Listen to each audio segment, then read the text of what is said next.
Welcome to this very special event all about fireflies. My name is Julia Ray Hoddenfield. I'm the manager of adult programming here, and I'm just here really quickly to make sure you double check your cell phones, make sure that they're silenced, and also take note of our auditorium doors. If you'd like to go downtown to grab some dinner, you can head out this way. If you'd like to hit the parking lot and go on home at the closure of the event, you could go out that way.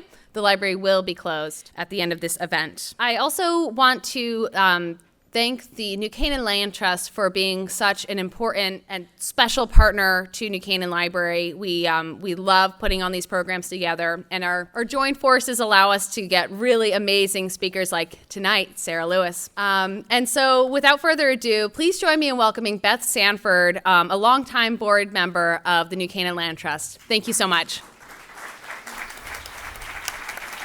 Good evening, everyone. We are delighted to welcome Dr. Sara Lewis. Fireflies hold a really special place in the heart of the New Canaan Land Trust. Our Firefly Sanctuary is likely the first dedicated and protected firefly preserve in the United States. During the peak firefly season, which is in late June and early July, the Firefly Sanctuary becomes a hub of activity, so much that starting 6 years ago, the Land Trust began requiring registration for visitors, and it's all about limiting nightly attendance to protect the firefly habitat. This afternoon, we had the opportunity to take Dr. Lewis to the sanctuary, and then we spent time with Bill McDonald, whose property is adjacent to our preserve. And Bill and Dr. Lewis were featured in a New York Times article that many of you might have seen last summer, which was all about the Firefly Sanctuary. Bill is a naturalist and protector of fireflies. He has spent over 40 years making the neighboring 6 acres an ecosystem which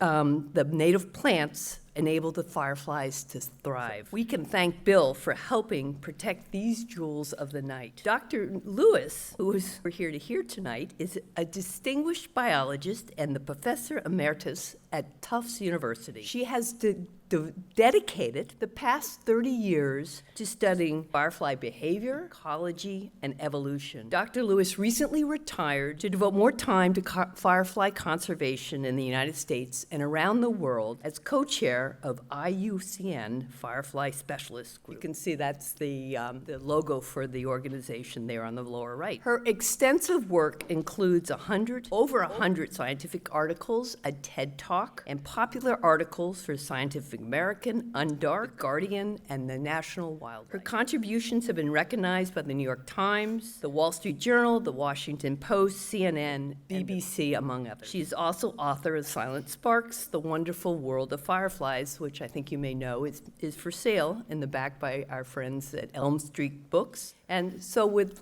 no further ado, please welcome Dr. Sara Lewis. Thank you for that lovely introduction, and thank you for inviting me here, and thanks to all of you for coming out tonight. You know, I'm very, very excited to be here because tonight we get to take a journey together into the world of fireflies, the jewels of the night. They are, as a scientist and also as a human being, I have been trying to keep myself open to wonder, and surely these are some of the most wondrous creatures on our planet. It's been a privilege to have spent the past 30 years delving into the lives of these amazing insects. And, I do know a lot of people who don't really like insects, right? Maybe this includes some of you, right? Insects. But honestly, I've never met a single person who didn't love fireflies. It's crazy, right? I think that one of the things, thank you. One of the things that makes fireflies so magical is the way they can transform an ordinary landscape into something ethereal and otherworldly, like this hillside in the Great Smoky Mountains that I saw being transformed into a living cascade of light by the eerie, ankle-high glows of these blue ghost fireflies. Or this roadside river in Japan that I watched giving birth to the slow, floating flashes of these Genji fireflies. Or in Malaysia, where the mangrove trees blossom every night night, not with flowers, but with the lights of 1,000 cleep, cleep fireflies, all blinking together in stunning synchrony. These luminous landscapes still fill me with wonder, and they help keep me connected to the magic of the natural world. And I think it's astonishing that they're created by these tiny insects. So over the past few decades, curious minds have discovered so much new stuff about fireflies. How they make their light, why they make their light, where do they go in the winter, why are they disappearing, how can we help? We've learned so much. Tonight, I'd like to share with you just 3 stories. The first is a little bit of romance. The second is a horror story. It's got murder and deceit. And then finally, an emerging tragedy. And I will wrap up with some ways to ensure a happy ending to this story for the fireflies, for us, and I think for White Kitty. But I have to start by dispelling a few firefly myths. So some of you might call them lightning bugs. So, these 2 names are used interchangeably. Either one is fine. But keep in mind that they are not bugs and they're not flies. Fireflies are actually beetles. And you can tell that they're beetles because they use just 1 pair of wings for flying. And the other pair has been modified into a hard cover that folds back to protect the delicate hind wings when they are flying. So as beetles, fireflies are in a really good company. This is a clan that is incredibly gorgeous and very diverse. It actually turns out that about a quarter of all the animals and plants on Earth, so fireflies are in very good company. Okay, second myth. A lot of people think, seen one firefly, lightning bug, whatever. You've seen them all. But worldwide, there are more than 2,000 different species of firefly. And they come in a whole variety of shapes and sizes. And as we'll see in a moment, many, many different lifestyles and many, many different kinds of behavior. What ties all of these guys together is that they're a family. The name of the family, which is Lamparidae, not important. What is important is that all of the existing species can be traced back through their DNA to a single common ancestor that lived about 130 million years ago. Disney actually probably got it right. Dinosaurs even had a chance to marvel at fireflies. And we also have a pretty good fossil record of fireflies. So this is a pair of fireflies that got mating. They got trapped in this little bit of Dominican amber that's about 20 million years old. Very long-lasting romance. The other thing that ties them all together is that every single member of this family has bioluminescent babies. That is to say that every single juvenile firefly can light up. What you're looking at here is, this is a long exposure photograph. You're looking at a baby firefly. It's called a larva, and it's lighting up as it crawls down this. There is an enzyme that lets them do this. It's called luciferase, which is Latin for light bearer. And luciferase is a tiny molecule that's shaped like a baseball glove, right? And in the pocket of that glove sits a substrate, which is called luciferin. And the talent that luciferase has is that it gets this luciferin molecule so excited with the addition of a couple of other things that this luciferin actually gives off light. It was a remarkable invention by these baby fireflies. So I can hear some of you wondering, what the heck is going on here? These are juveniles. Why do they need to make light? They're much too young to be looking for love. Well, we know that these juvenile fireflies contain nasty tasting chemicals that make them distasteful to birds and other insect-eating animals. We think that firefly light first evolved in this juvenile stage as a warning.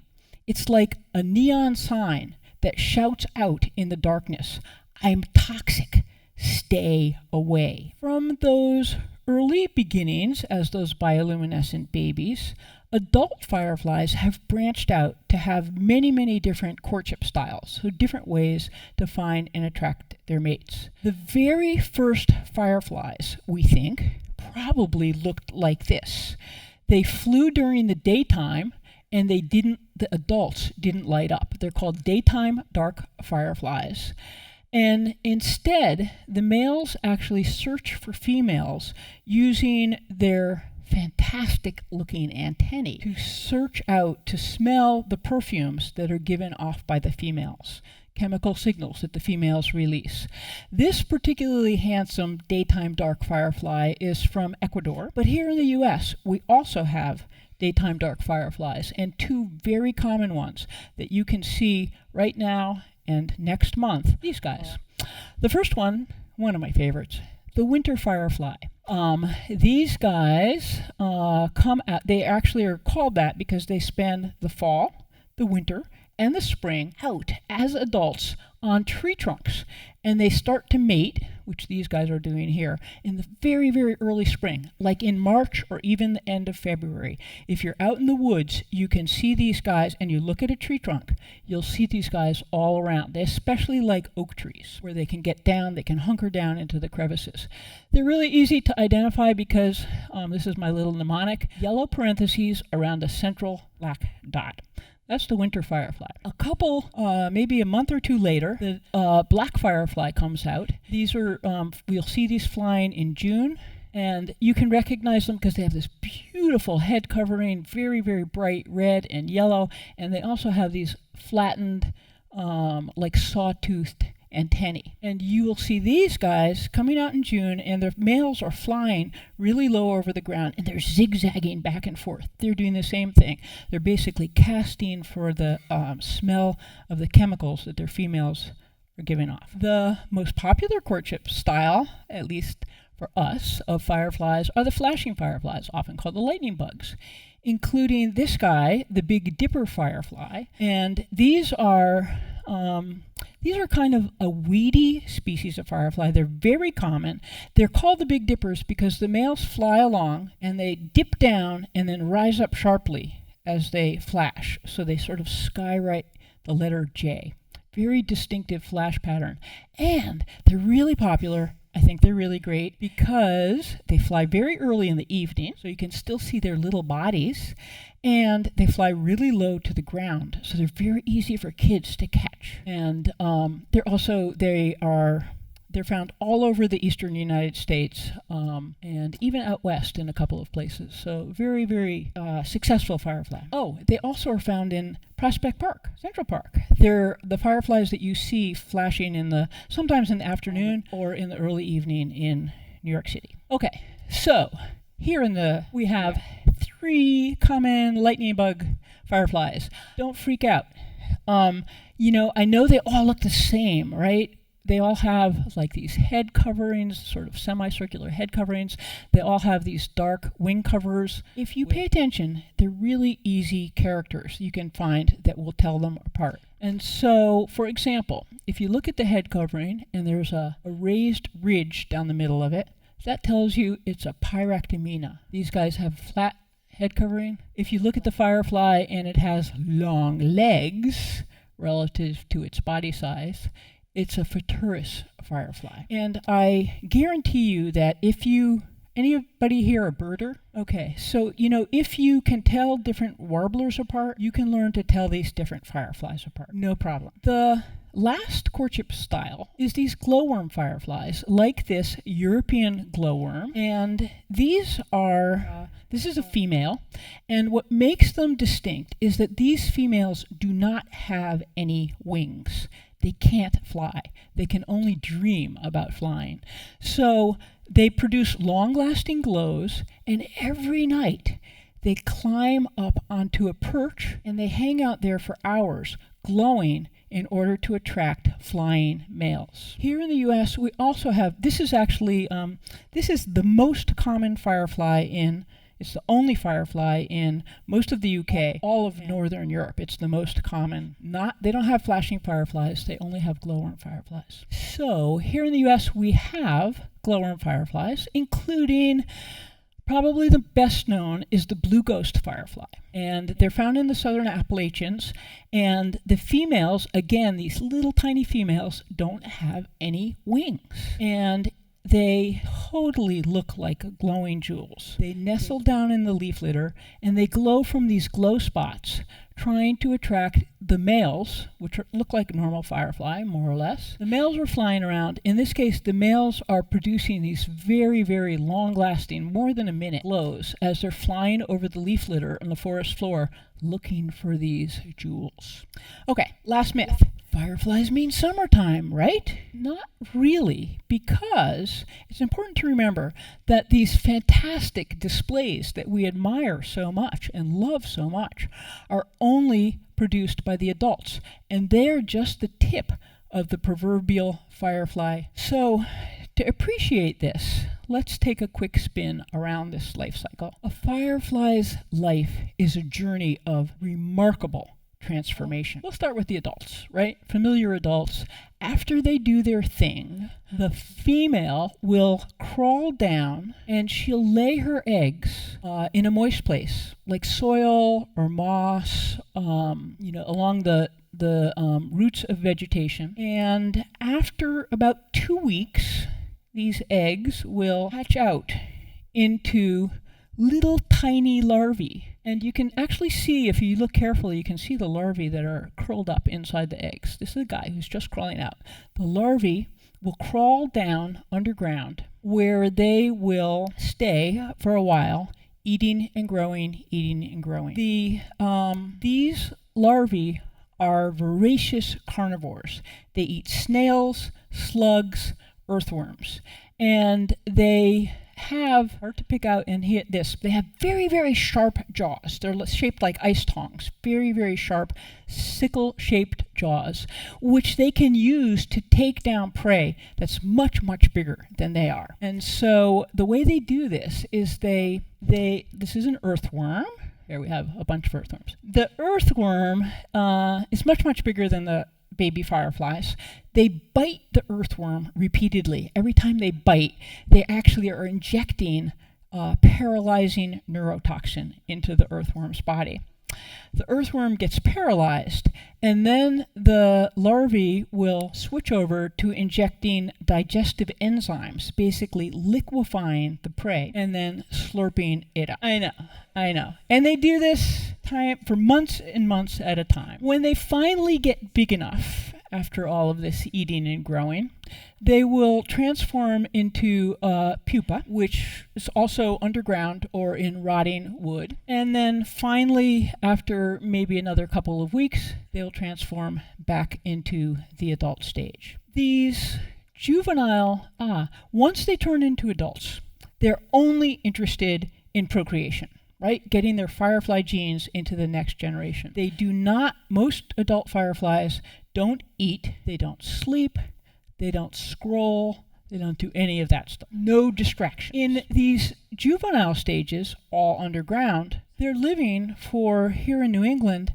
for 1 or 2 years. Whereas in the adult stage, any individual is only going to live for about 2 weeks. So you can see that the juvenile stages, we generally don't see them, but that's the majority of the firefly life cycle. In order to have fireflies around, we need to protect both a habitat that's suitable for the adults to do their flashing and displaying and finding mates, and for the juveniles and for the juvenile prey. Okay, who's ready for romance? So I call this part of the firefly life cycle splendors in the grass. And for a flashing firefly, typical like a photinus, shown here, this is a photinus male, this is how their courtship goes. So the males will fly around at a particular time of night in a particular habitat, and the males are flashing in a pattern. They're advertising their availability to females, and so they're advertising. Meanwhile, the females, they can fly. They've got wings, but they generally don't. The females are up on perches in the vegetation, and the females are lounging and they're looking up at the sky. When they see a flash from a particularly attractive male, the females curl their abdomen, aiming it in that male's direction, and they give that male a flash back. So when the male sees that, he flies closer and he flashes again. If she still likes him, they'll strike up a conversation. It's just like texting, right? So diagrammatically, these are called courtship flash dialogues.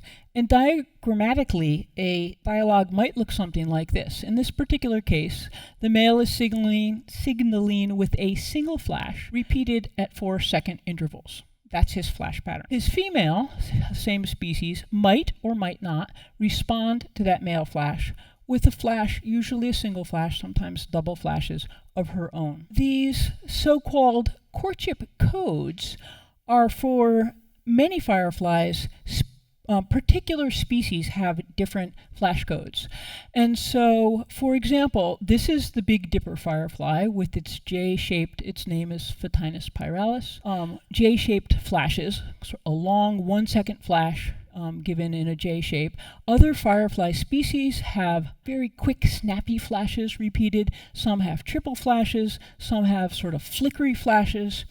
And so you can sometimes tell fireflies apart by looking carefully at the flash pattern that the males are given. The next time you're out in the firefly sanctuary or anywhere where you're surrounded by fireflies that look like this, I want you to keep in mind that what you're looking at here, it's the tip of the iceberg, but it's also the silent love songs of mostly male fireflies.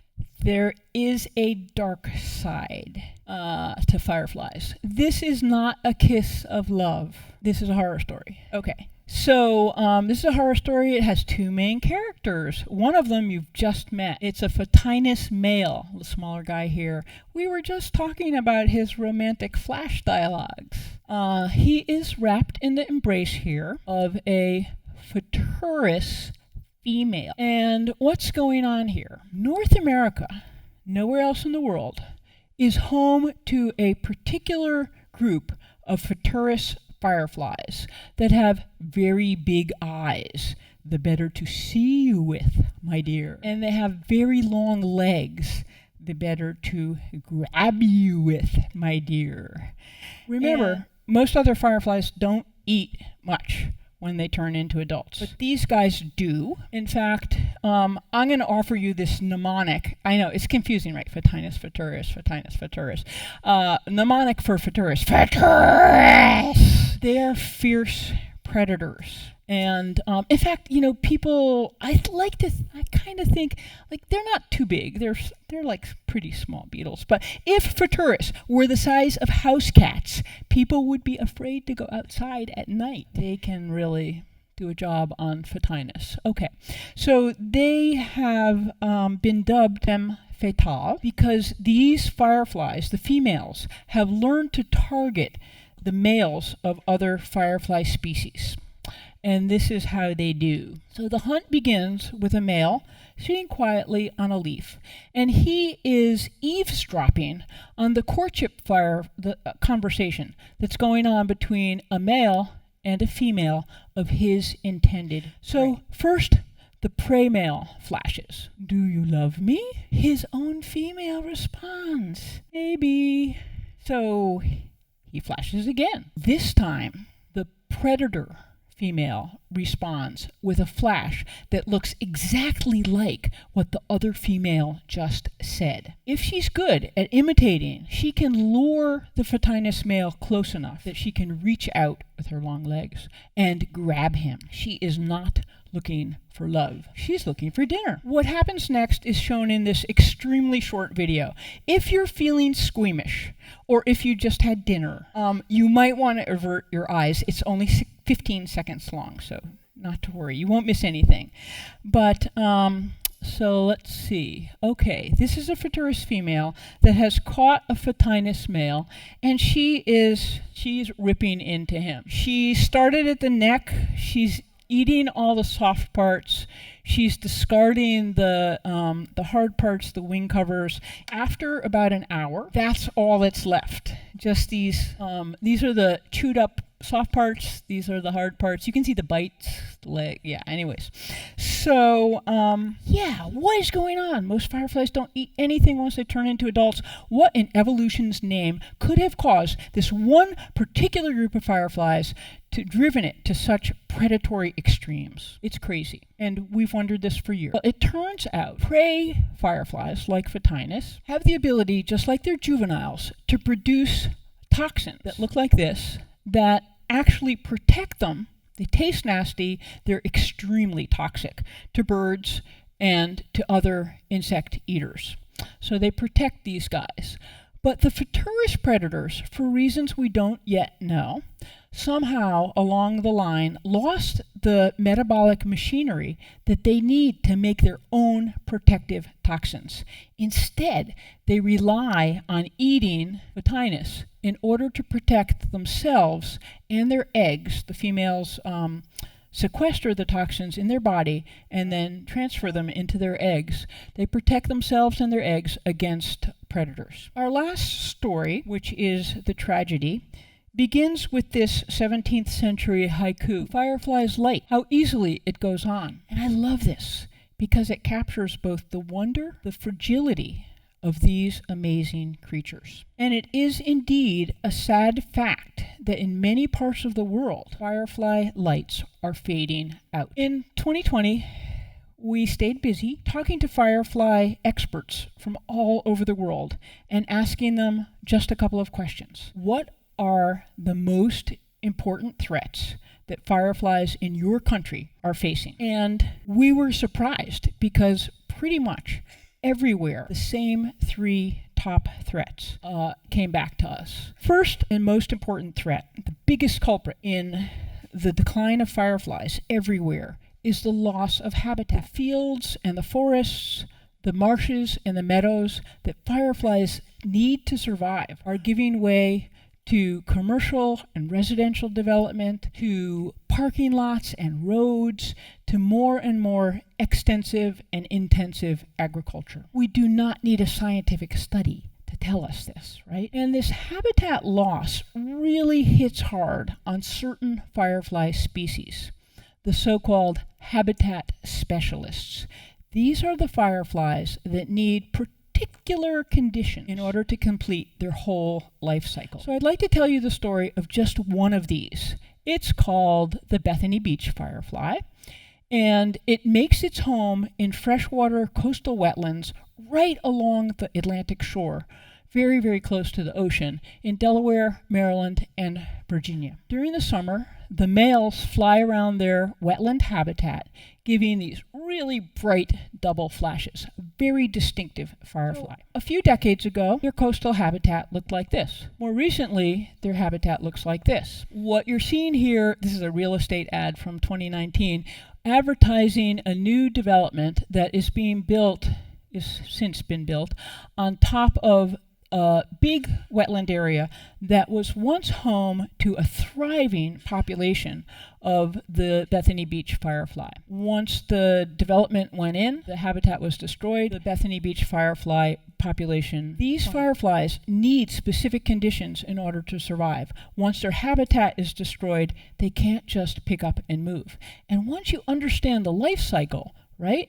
You know that the loss of their habitat, it's not just about the firefly adults. It's also about the conditions for the larvae and conditions for their prey. All of this has earned the Bethany Beach firefly the sad distinction of being the most critically endangered firefly in the U.S. right now. Second biggest threat to fireflies is light pollution. And this is a map of night sky brightness of the U.S. And the brighter areas are these areas indicated by the scale here at the bottom.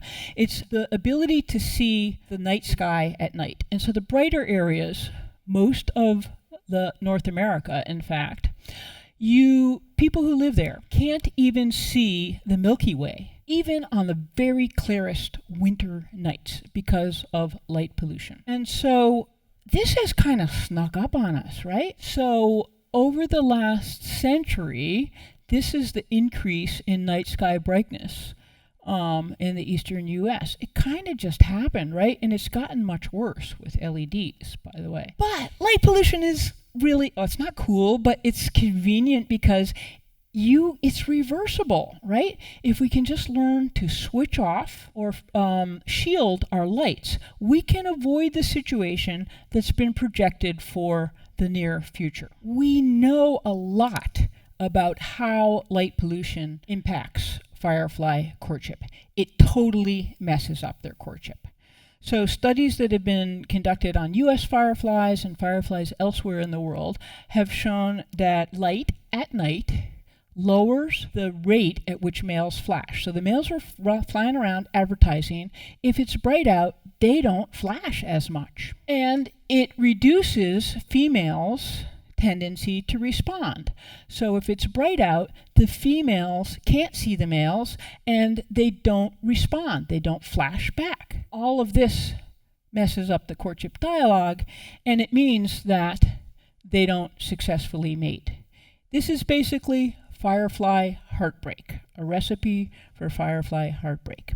And we know that it also happens in glowworm fireflies too. Daytime dark fireflies, no problem. They fly during the daytime. The third and last major threat to fireflies everywhere is the overuse of pesticides, especially neonicotinoids known as neonics and other broad spectrum insecticides.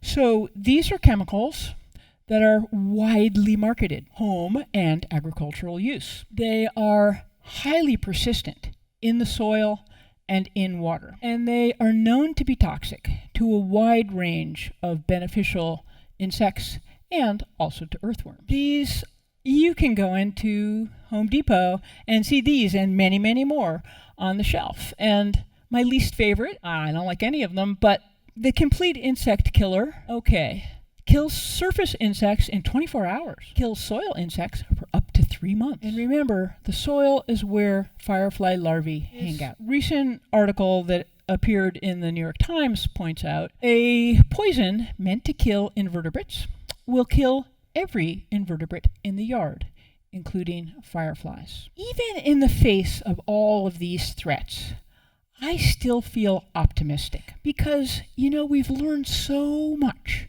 about fireflies in the past few years, about their behavior, about their ecology, that we already know enough to start protecting these beloved insects. And it's with this in mind that we recently launched 2 international organizations, the Fireflies International Network and the Firefly Specialist Group of the International Union for the Conservation of Nature. And I'm excited to share with you some of the work that we've been doing, global firefly conservation. So we're working all over the world right now, share information about firefly diversity, about their lifestyle, life cycles, and the threats. We are working to identify and prioritize particular species of fireflies that are facing the highest extinction risks. And we're working with local partners and communities on protecting. So we started as a first step with looking at the conservation status of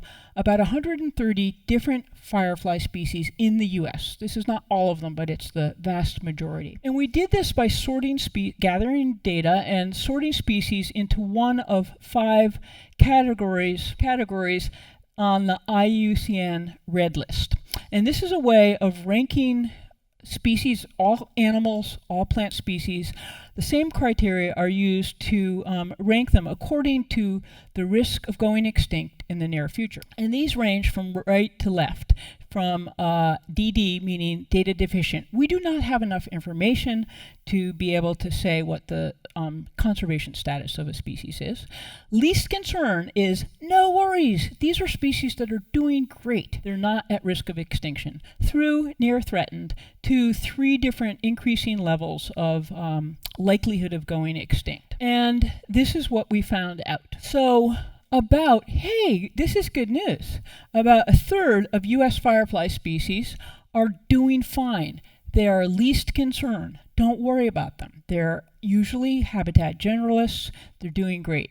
That includes the Big Dipper firefly. Yay! and the winter firefly, also yay. But about 14% of fireflies in the U.S. are facing some level of extinction threat. And this includes a bunch of cool fireflies like the Florida scrub dark firefly, the Florida intertidal firefly, the keel-necked firefly, this is a Pyractomina species. You already heard about the Bethany Beach firefly. So with this information in hand, we have started working very closely with the Xerces Society for Invertebrate Conservation. This is an organization based in Portland, Oregon, to protect our jewels of the night. And so we work together to educate folks about firefly diversity, threats, life history, including the publication of the firefly-friendly lighting practices that we're handing out here tonight, and booklets and brochures on firefly conservation. And all of these are downloadable PDFs at the Xerces website. So you can. We are also working to prioritize our work by focusing on the most threatened and data deficient species.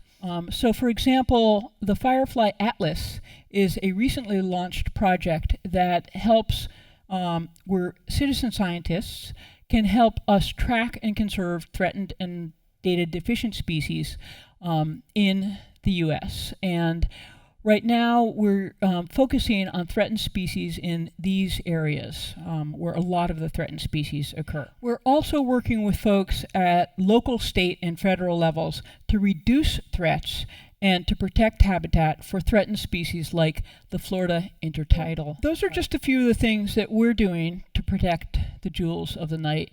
But everybody can help create firefly-friendly landscapes. We know how to do this. So we can provide an inviting habitat for the juveniles and the adult fireflies. Leave leaf litter around and woody debris where firefly larvae and their prey can thrive. Provide some moist places where females can lay their egg. Moss, wetlands, the edges of ponds. They really, really like that. And go for native plant diversity, wildflower meadows. If you have to have a lawn, let the grass grow longer in some areas. Longer grass will retain more moisture and it'll be more conducive to fireflies. We also know we know that fireflies need dark nights, and we know how to do that too. Eliminate unnecessary outdoor lighting. So maybe you don't need to have facade lights or tree highlights for all of the trees on your property. Put light only where and when you need it, using motion detectors and timers. So it's fine to have a security light, but it doesn't necessarily need to be on all the time. You can have a motion detector and it comes on only when you need it. Dimming your lights, especially your outdoor lights, to the lowest acceptable intensity. We want to be safe, but we want the fireflies to be able to find each other too. And if you have neighbors or street lights that are shining onto your property and you're trying to increase its attractiveness to fireflies, you can plant trees and shrubs along the border to provide a dark space for the fireflies. And we can reduce our pesticide use. Avoid using broad spectrum insecticides. We know that they harm beneficial insects. We know that they harm firefly larvae and the prey of fireflies.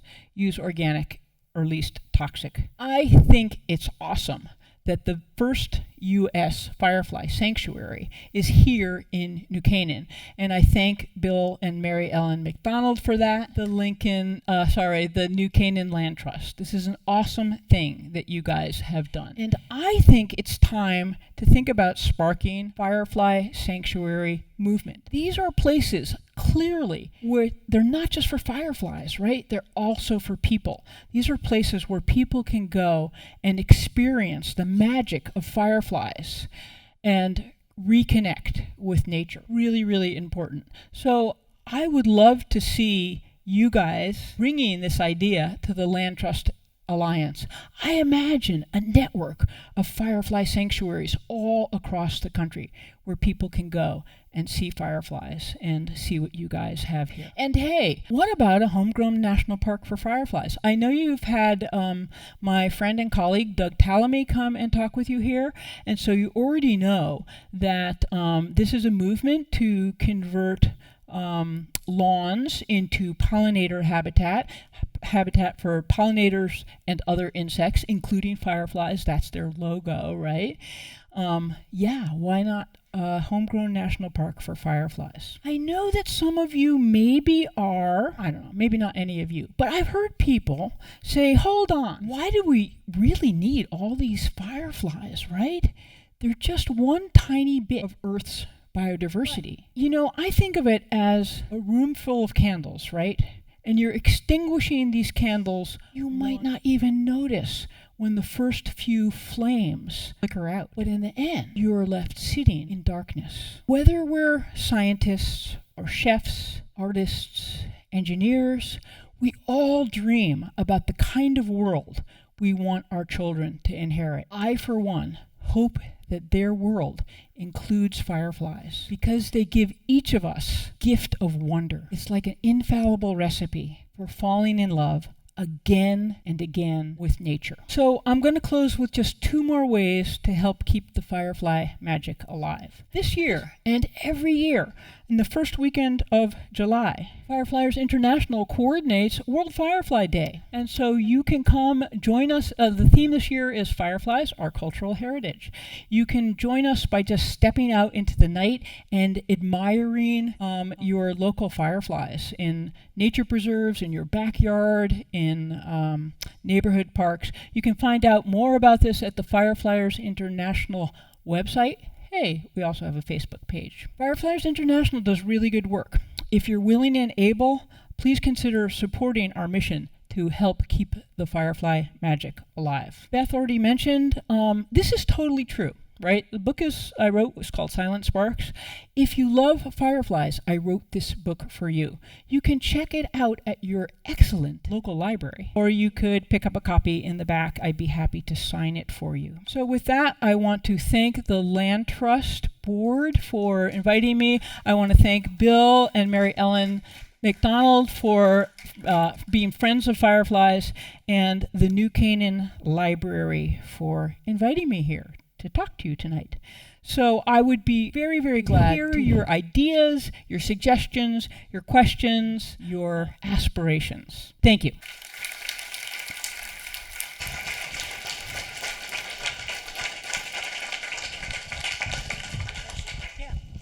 Are there any funds available for helping people create firefly sanctuaries?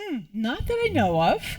A lot of people are doing it, I think, on their properties of their own initiative. I don't think that there's any national movement in the U.S., and I don't know of any in any other country. Or governments, for example, are protecting fireflies. And let me just say that Fireflies International, we have like a shoestring budget, and it's all volunteers. We're all volunteers. Do people in Europe run around collecting glowworms the way we do here?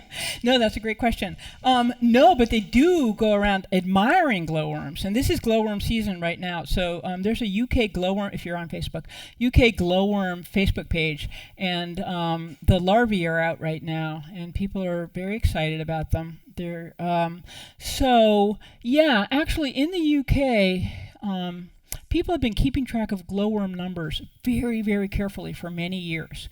So because the females are glowing for a really long time and they're stationary, they're a little bit easier to count than, I don't know if any of you have tried to count fireflies that are flashing. It's a little tricky, but the glowworm fireflies, we have very good survey information about them and how their numbers have decreased over a number of different years. They go up and down depending on the weather conditions, but overall the trend is downward. Besides not using pesticides, are there any specific plants that one wants to plant to help create a habitat? I'm going to let Bill McDonald answer that because he's much more knowledgeable about this than I am. And, you know, I think that any plants that hold moisture, really good idea. Bill. It's really related to the food chain for the firefly and the larva. So the food that the firefly larvae eat are worms and slugs and snails. And so what you want to do is you want to have plants that those snails prefer.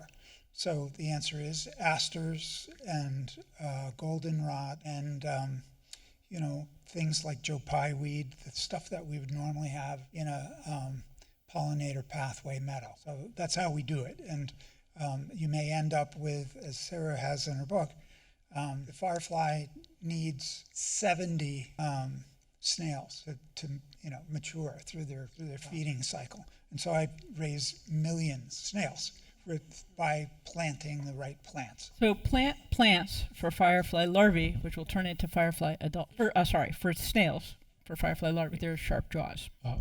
It's interesting what you talked about today. And regarding bioluminescence, besides fireflies, can you name some of the other animals or species? Yeah, it's amazing, right? Yeah, there's incredibly diverse. So we know that the ability to make light, right? Make light. Can you imagine like being able to open your hand? It's light. Making light has evolved so many different times in the animal kingdom and in the plant kingdom, like mushrooms. But yeah, most of the bioluminescent organisms are actually found in the ocean. So huge diversity of bioluminescent creatures, marine creatures.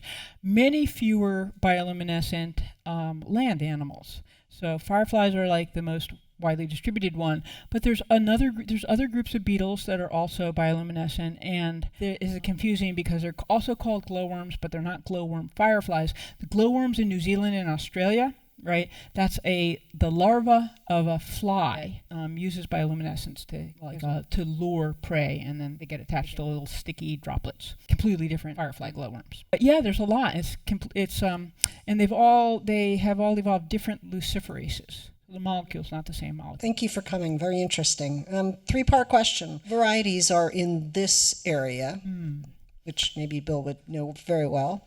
Will they different varieties, species cohabitate in the same field? Yep. Geography, will they inhabit? So How far? will they jump from field to field? Okay. Or will they stay in one area? Great questions. So I think there's probably about 5 or 6 species of, you're talking about the lightning bug fireflies, right?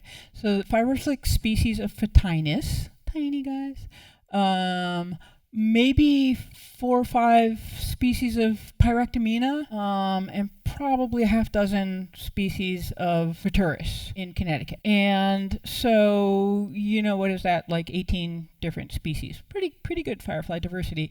And some of them are specialists. So some of the Pyractomina species are only found in like freshwater marshes, very, very marshy areas. The Big Dipper firefly found everywhere, pretty much. So there's a lot of cohabitation, and so there can be a lot of firefly diversity. I have not had the pleasure of going to the firefly sanctuary during firefly season, but I understand that it's very, very diverse there. Many, many different species.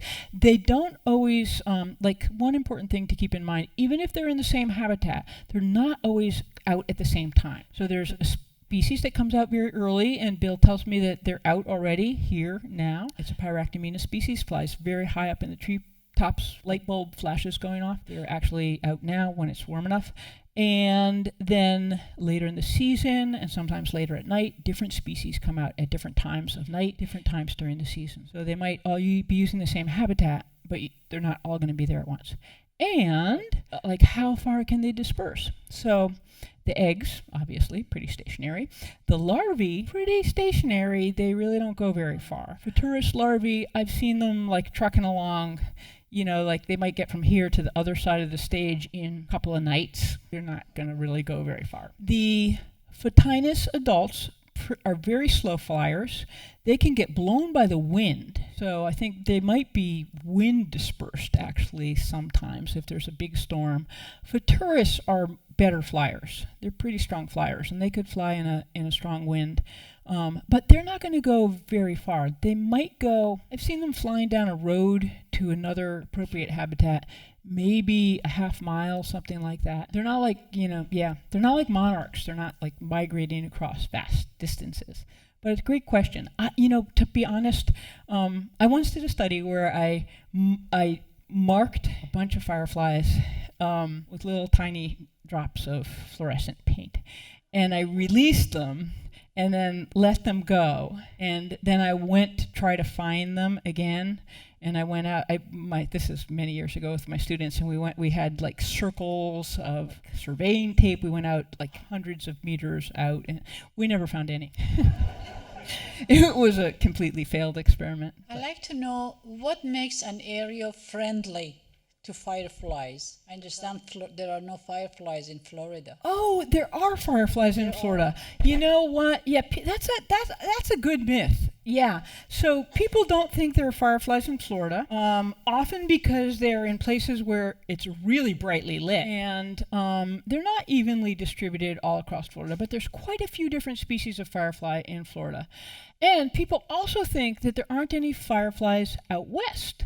But there are quite a few different species. There's even fireflies in the desert Southwest, Arizona and New Mexico, and California, in very, very arid areas. Fireflies are restricted to like permanent streams. So one of the big threats that I didn't talk about for fireflies is climate change, right? So climate change is a big deal for fireflies two ways. One is let me talk about drought first. So in arid places where fireflies are restricted to just the sort of stream beds of permanent streams, as those streams dry up, the fireflies' habitat is gone, and they will die out. And the other is sea level rise. So for example, the Bethany Beach firefly, which is basically like half a meter above sea level. As the sea level rises along the Atlantic coast, a lot of their remaining habitat, which is only in state parks, so only in preserved areas, the fireflies likely to be, their habitat likely to be inundated, and the question is whether the habitat can move inland fast enough to keep up with sea level rise. So yeah, that's a really good question. Same thing for some of the Florida fireflies, which are found, like the Florida intertidal firefly, which occurs in mangroves. It's restricted to salt marshes, but mostly mangrove trees along the coast. And as the mangroves get covered by seawater, if they can move inland and they're not, blocked by roads and other things, the fireflies might be able to survive.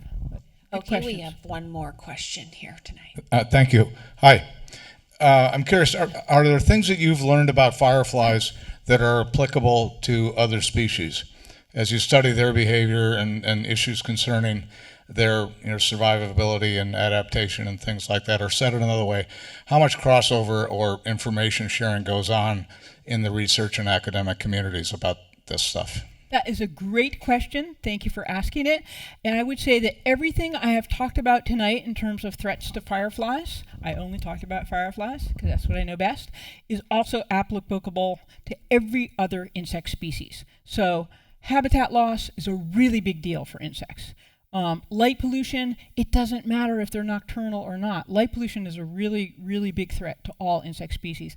Pesticide, that's like a no-brainer, right? You're trying to kill insect pests, so it's going to kill all the insects for broad-spectrum insecticides. So, yeah, insects, many insects are declining in many parts of the world.